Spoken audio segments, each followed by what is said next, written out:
Welcome, dear students, to our history class of Standard 10th. Today we will continue with Chapter 1, Historiography, Development in the West. In the previous class, we have learned about the tradition of historiography, modern historiography and development of scientific perspective in Europe and historiography. Today, we will deal with notable scholars in the West. As we know that the contribution of many scholars is important in the development of historiography. So then let's have a look at the contributions of the few notable scholars. René Descartes was a French-born philosopher, mathematician and scientist. He is best known as the first modern philosopher. He was foremost among scholars who insisted on verifying the reliability of historical documents by critically examining them. Descartes wants to find a firm foundation for knowledge by finding a certain assumption on which knowledge can be built. He does this by attempting to doubt all the propositions he currently believes.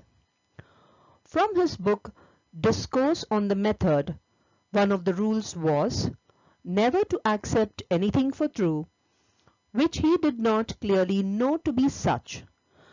That is to say, carefully to avoid precipitancy, meaning suddenness of action and prejudice, so as to exclude all ground of doubt. He also stressed on making decisions on the best evidence and then stick to them firmly as though they were certain. Applying the method to itself, Descartes challenges his own reasoning and reason itself. Descartes' apparent knowledge based on authority is set aside because even experts are sometimes wrong. His belief from sensory experience is declared untrustworthy because such experience is sometimes misleading, as when a square tower appears round from a distance. Voltaire, also known as François-Marie Arouet, was born in France. He was one of the greatest French writers. He is also considered to be the founder of modern historiography because of his works on collecting and recording the historical events during the rule of Louis XVI.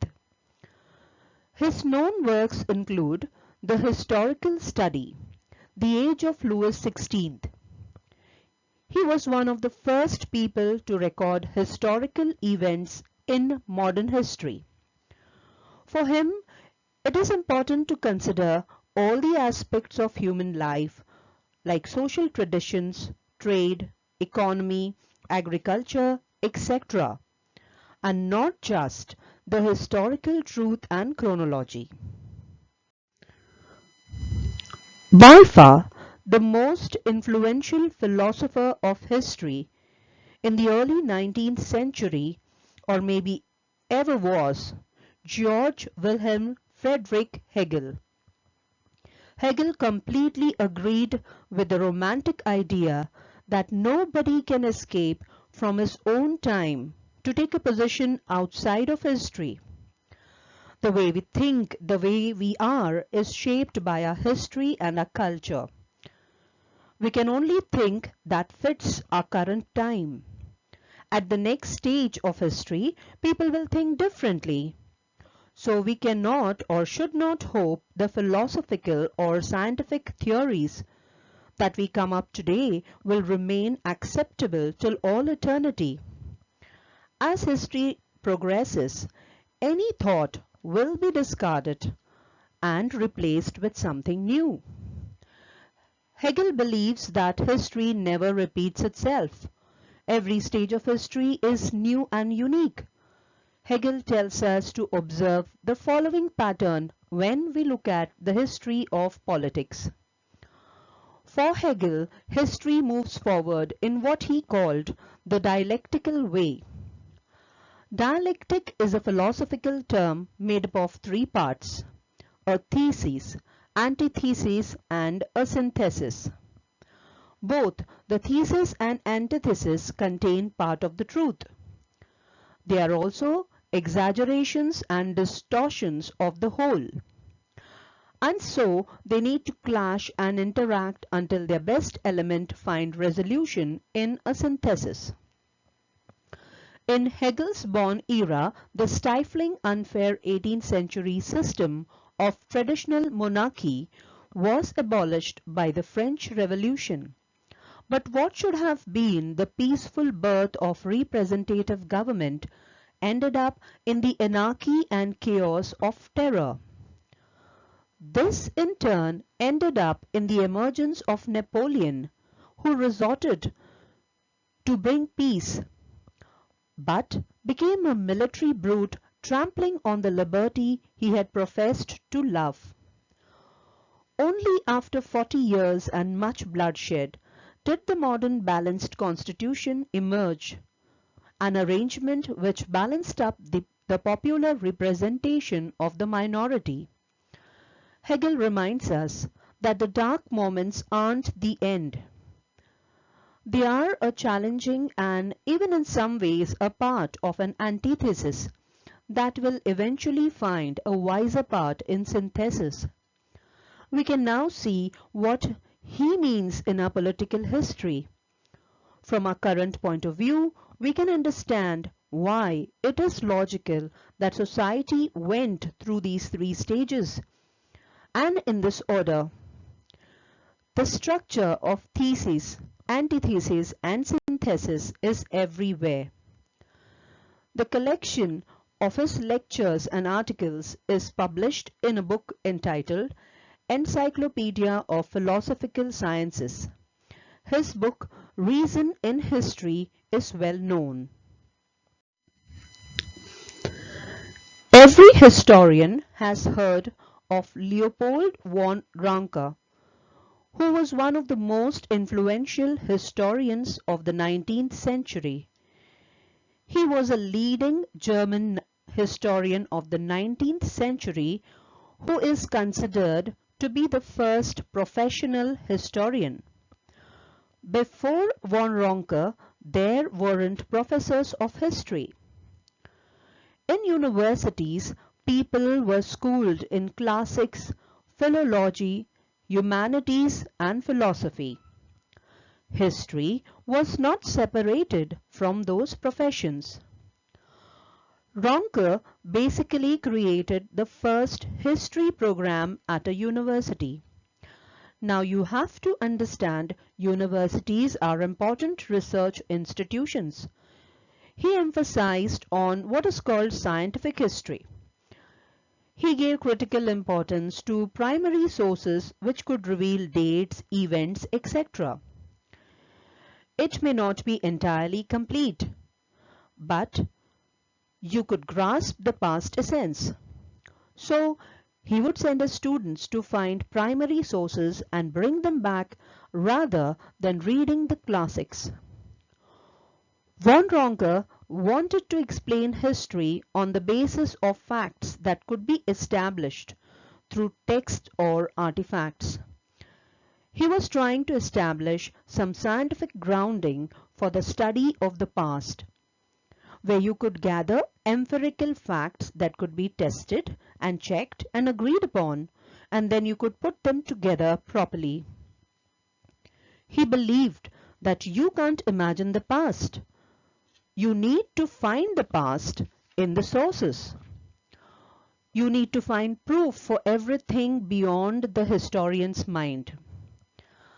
Collection of his articles is published in two books entitled The Theory and Practice of History and The Secret of World History. Karl Marx is, of course, famous as a political theorist of the 19th century and especially as an inventor of communism. Marx tells us human beings are concerned with their material needs for food, shelter, clothing, and so on. By far, the needs of any society is how these needs are met, how is food produced, how is food distributed. What about other means of production? Who are they that owns them? These are the most important questions for understanding any society. And it is at that level, the level of the production of the material goods, that the dialectical structure of history can be found. For Marx, then, the instability in the political situation is caused by the struggle between people, and more specifically the struggle between two classes. A class is a specified group in a society that plays a specific role in the production and ownership of goods. For example, in medieval society, there were nobles who owned the land and serfs who worked on the land and gave part of what they produced to the nobles. The nobles are one class and the serfs are another.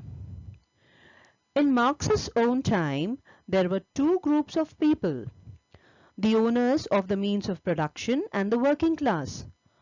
Different classes in society are always opposed to each other because they have different interests. It is the struggle between the classes that moves history forward. The oppressor and the oppressed stood in constant opposition to one another. Carried out an uninterrupted, now hidden, now open fight. A fight which each time ended in a revolutionary reconstitution of society at large, or of the common ruin of the contending class. He also has a clear idea of a perfect society at the end of the history. There is a society in which everybody participates equally in the process of material production, and everyone has equal ownership of the means and the product of production. Such a society will have only one class. So there would be no struggle, no oppression. The name that Marx gave to that society was, of course, communism. Das Kapital was one of his major works in which he expounded his theory of the capitalist system, its dynamism and its tendencies towards self-destruction. Deciding how large of a scope you want in history is a pretty hard question. But what happens if you zoom all the way out? Well, then you will get Fernand Braudel and the Annales school of thought. This necessarily removes events instead looking at overarching trends. Braudel took over editing a French journal which was called Annales d'histoire économique et sociale, which later became the shorthand for macrohistory as the Annales school. Annales school is the study of history in its broadest form. It tries to see things in its total history.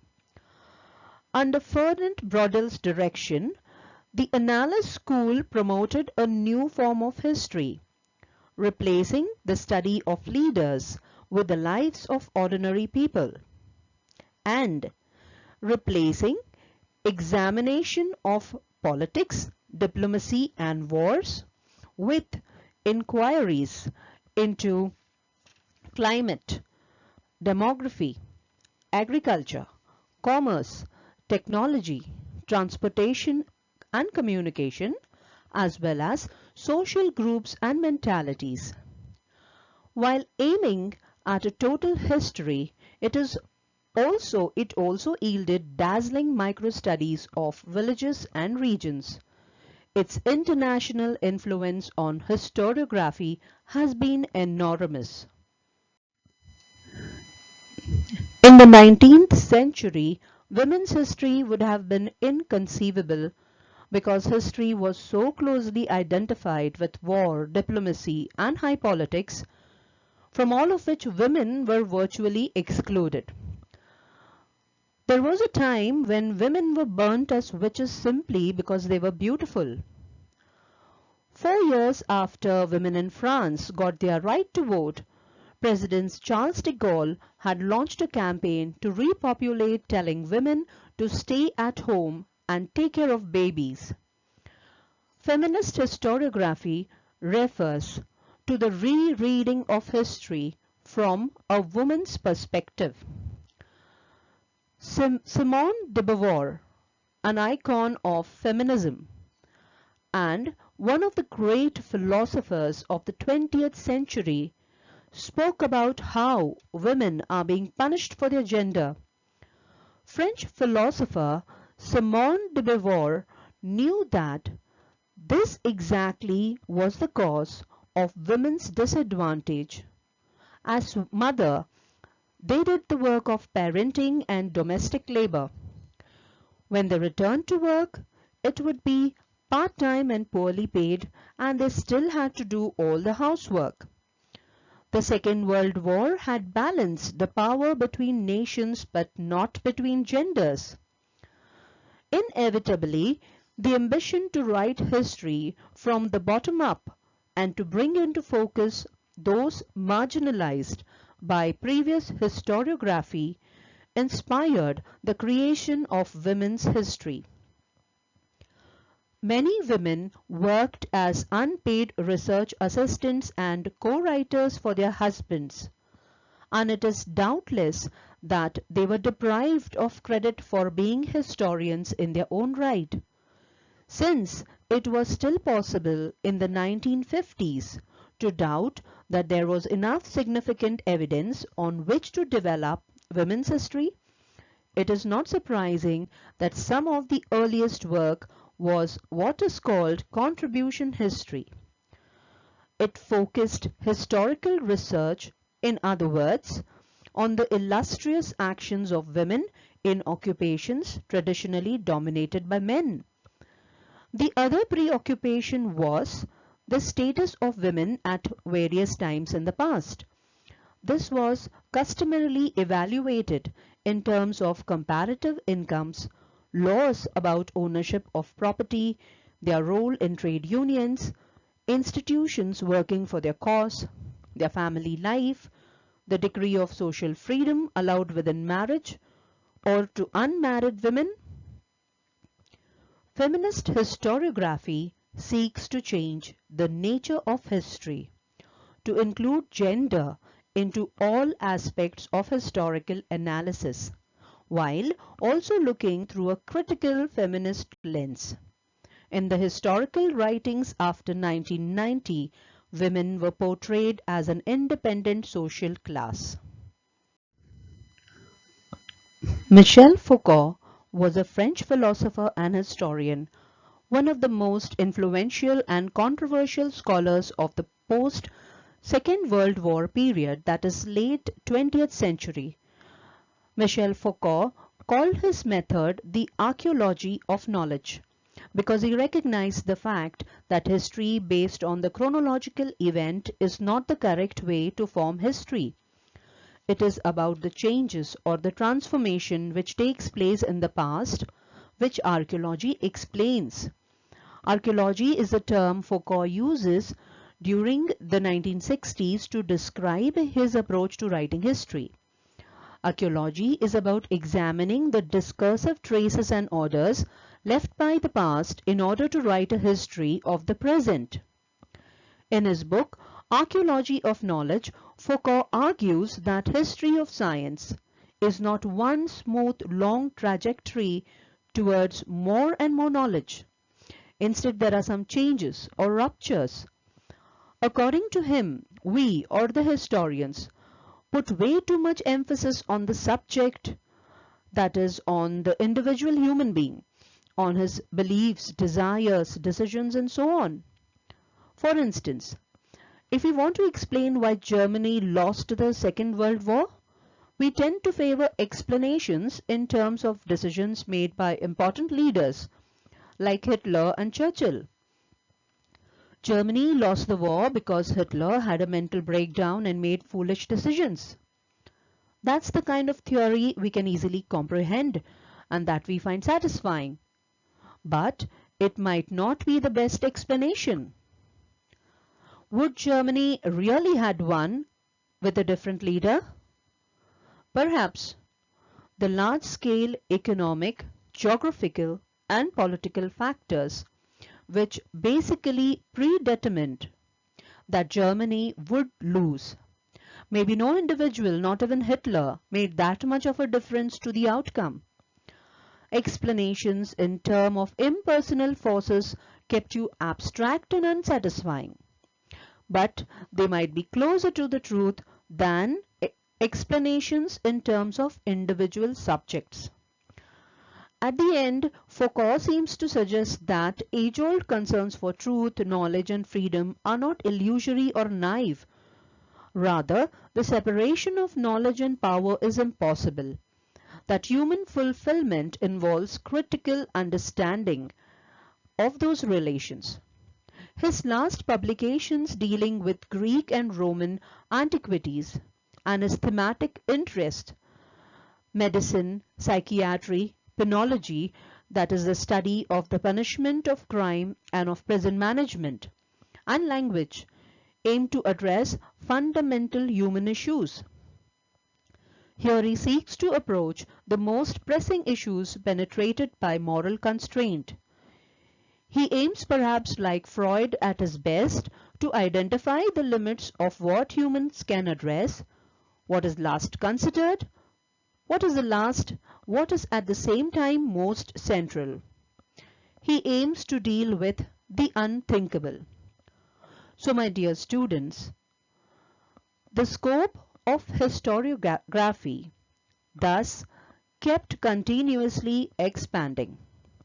Writing of histories of various subjects like literature, architecture, sculpture, drawing and painting, music, dance, drama, films and television, etc.